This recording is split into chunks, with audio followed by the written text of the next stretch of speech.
تلاوت کے دوران جماعی آئی تو کیا کرنا چاہیے؟ حضرت ابو سعید خدری رضی اللہ عنہ کہتے ہیں رسول اللہ صلی اللہ علیہ وسلم نے فرمایا تم میں سے کسی کو جماعی آئے تو اپنے منہ پر ہاتھ رکھ کر اسے روکنی چاہیے، کیونکہ اس وقت شیطان اندر داخل ہونے کی کوشش کر رہا ہوتا ہے۔ اسے مسلم نے روایت کیا۔ یعنی جماعی کے وقت ہم منہ پہ ہاتھ رکھنے کا مینر تو سب کو پتہ ہے، لیکن قرآن کے دوران بھی ہمیں اس بات کا خیال رکھنا چاہیے۔ ایون کہ ہم تو نماز میں بھی نہیں خیال رکھتے، ہم نارملی دیکھیں، آپ اندازہ کریں جب ہم کسی سے بات کر رہے ہوتے ہیں ہمیں جماعی آ جائے تو ہم پہلے جماعی پوری لے کے، چاہے ہاتھ رکھا ہے یا نہیں رکھا یہ بات کا مسئلہ ہے، ہم جماعی پوری لے کے اس کے بعد پھر اپنی بات کرتے ہیں۔ لیکن قرآن پاک میں پڑھتے ہوئے یا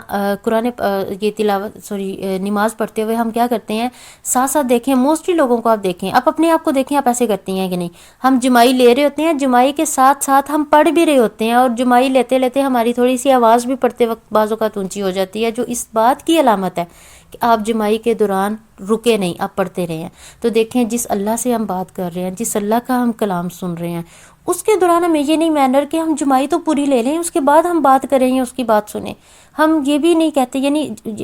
سننا کیا، اللہ کا قرآن پڑھنا یا اللہ کی باتیں سننا ہے نا، تو نماز پڑھنا اللہ سے باتیں کرنا ہے۔ تو جب ہم یعنی قرآن پاک میں یہ پڑھتے ہیں، نماز میں پڑھتے ہیں یا سمپل رک کے پڑھتے ہیں الگ سے، تو دیکھیں اس بات کا تو کم از کم خیال رکھیں کہ آپ اللہ کا کلام پڑھ رہے ہیں، آپ قرآن پاک کی تلاوت کر رہے ہیں، اس دوران آپ جماعی پہلے لے لیں، اس کے بعد باقی قرآن پڑھیں، پہلی چیز۔ دوسری چیز کہ اگر جماعی آئے تو اس کو پورے ہاتھ کے ساتھ یوں ہاتھ منہ پہ رکھ کے روک لینی چاہیے، کیونکہ شیطان اندر داخل ہونے کی کوشش کرتا ہے، اس لیے کہا گیا کہ اس کو روکو، یہ اندر نہ جائے۔ موسٹلی ایسا ہوتا نہیں کہ ہمیں سستیاں زیادہ کب آتی ہیں، جب دین کی بات سن رہے ہوتے ہیں، جب قرآن کی بات سن رہے ہوتے ہیں، جب اللہ کی باتیں سن رہے ہوتے ہیں، تو ہم پہ سستیاں، یعنی شیطان چونکہ جماعیاں آتی ہیں ہم ہاتھ بھی نہیں رکھتے، شیطان اندر جاتا ہے، وسوسے ڈالتا ہے، ہمیں دین سے دور کرتا ہے، ہمیں پھر جو ہے نا اکتاہٹ سی ہونے لگ جاتی ہے، ہم بور ہونے لگ جاتے ہیں، ہم پہ نیند غالب آنے لگ جاتی ہے، جس کو دوسرے وے میں کہتے ہیں جی یہ وہ طاری ہو رہی ہے، سکینت طاری ہو رہی ہے۔ تو سکینت میں بھی بہت فرق ہے کہ یہ سکینت ہے کہ سستی ہے، یہ انسان کو پتہ چل جاتا ہے۔ تو جب ہاتھ رکھتے ہیں تو یہاں پہ بھی کچھ لوگ کیا کرتے ہیں کہ کوئی ایک انگلی رکھ دیتا ہے، دو انگلیاں رکھ دیتے ہیں یوں، یا بعض اوقات منہ پہ یوں انگلیاں رکھ کے نا تو یوں انگلیاں ہلاتے رہتے ہیں جماعی لیتے وقت۔ تو بھئی تھوڑا سا مصنون طریقہ یہاں پہ اپنا لو، انشاءاللہ آپ کو فائدہ ہی ہوگا کہ آپ پورا ہاتھ رکھ کے یوں جماعی کو روکیں۔ مراد جماعی کو روکنا نہیں ہوتا، مراد جماعی کے دوران یوں خلا کو بند کرنا ہوتا ہے، یعنی منہ کا جو منہ کھلتا ہے نا تو اس کے اندر شیطان کو، بس آپ ذہن میں جب یہ رکھیں گے نا ٹارگٹ کے جماعی آئی ہے تو شیطان اندر گھسنے لگا ہے، تو جیسے کوئی چیز منہ میں گھسنے لگے تو ہم پورے منہ پہ ہاتھ رکھ کے یوں روکتے ہیں نا، تو اس طرح اپنا جو ہے وہ جماعی لیتے وقت یا حتی الامکان کوشش کریں اگر ہاتھ نہیں رکھنا تو ہونٹوں کو مضبوطی سے بند کر کے رکھیں، اگر منہ کھل جاتا ہے تو آگے ہاتھ رکھ لیں۔ یہ مینرز میں سے ایک بہت بڑا مینر ہے کہ جس کی بات سن رہے ہو اس سے بات سنتے یا اس کی بات کرتے وقت آپ اس چیز کا خیال رکھیں کہ اس دوران نہ تو اس سے بات کریں اور نہ کسی سے بھی، اور نہ ہی اپنے جو ہے شیطان کو اپنے اندر داخل ہونے دیں۔ اگر آپ شیطان کا کانسیپٹ نہیں بھی رکھتے، ویسے بھی آکورڈ لگتا ہے کہ اتنا منہ کھول کے آپ ایسے جماعی لے لیں، عجیب لگتا ہے۔ پھر اگلی چیز، قرآن مجید کی تلاوت اس وقت تک کرنی چاہیے جب تک شوق اور رغبت رہے۔ حضرت جندب رضی اللہ عنہ سے روایت ہے، نبی اکرم صلی اللہ علیہ وسلم نے فرمایا قرآن مجید کی تلاوت اس وقت تک کرو جب تک تمہارے دل اس میں لگے رہیں، جب دل اکتا جائے تو چھوڑ دو۔ اسے بخاری نے روایت کیا۔ مراد یہ ہے کہ اپنے اوپر اتنا بوجھ مت لا دو کہ آپ پڑھتے رہو،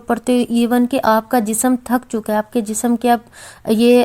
ریکوائرمنٹ ہے کہ آپ اس کو تھوڑا سا سکون لینا چاہیے، اس کو ریسٹ کرنا چاہیے۔ آپ پھر بھی کہو کہ نہیں میرے اندر چونکہ اب شوق اتنا ہے کہ مجھے پڑھنا ہے، جسم تھک بھی گیا، جماعیاں آ بھی رہی ہیں، نیند آ بھی رہی ہے، یا آپ کی مصروفیت ایسی ہو رہا ہے، پھر بھی کہو کہ نہیں مجھے یہ کرنا ہے، تو کہا نہیں، جب آپ کا دل جو ہے نا، یعنی اگر آپ کا دل لگا ہے نا قرآن پاک میں تو پڑھتے رہو، جب دل اکتا جائے نا، تھک جاؤ تم، تو تھوڑا سا ریسٹ دو خود کو، اٹھ جاؤ۔ اب اس کا مطلب ہرگز یہ نہیں کہ اللہ کے نبی نے کہا جب تک تمہارا دل لگا رہے پڑھو، اور جب جو ہے دل اکتا جائے تو چھوڑ دو۔ تو جن لوگوں کا دل ہی نہیں کرتا قرآن پڑھنے کا وہ کیا کریں، اس حدیث پہ عمل کر لیں، ان کے لیے تو بڑی اچھی حدیث مل گئی، ان کو جواز مل گیا کہ اللہ کے نبی نے خود کہا ہے کہ جب دل کرے پڑھ لو، جب دل اکتا جائے تو چھوڑ دو، لہٰذا پڑھنے بیٹھے تھے دل نہیں کیا سو اٹھ گئے ہیں۔ مراد یہ نہیں ہے، مراد اس میں کہا جب تک تمہارا دل اس میں لگا رہے، مراد یہ کہ دل کیا ہے پڑھنے کو، پڑھو، مزید کتنی دیر تک پڑھنا یہ بات ہو رہی ہے کہ اپنے دل کی دیکھو. اور دل کی دیکھنے سے مراد یہاں پہ بھی دو کیفیات ہیں دل کی. ایک یہ ہے کہ ہمارا دل کرتا ہی نہیں قرآن پڑھنے کو اور ہم بور ہونے لگے, ہم نے نہیں پڑھنا. نہیں, آپ شوق سے بیٹھے ہو, لگن سے بیٹھے ہو, رغبت سے بیٹھے ہو, لیکن کیا ہوا ہے کہ تھک گئے ہو. یہاں تھکن مراد ہے, اکتاہٹ مراد ہے. اور وہ والی اکتاہٹ جو ایک تھکنے کے بعد آتی ہے, ایک وہ اکتاہٹ ہے جو سرے سے پیدا ہی نہیں ہوئی, لگن جس کی کہا کہ ہم نہیں پڑھتے, ہمارا دل نہیں کرتا. ایک وہ اکتاہٹ ہے کہ آپ کی تھکنے کے بعد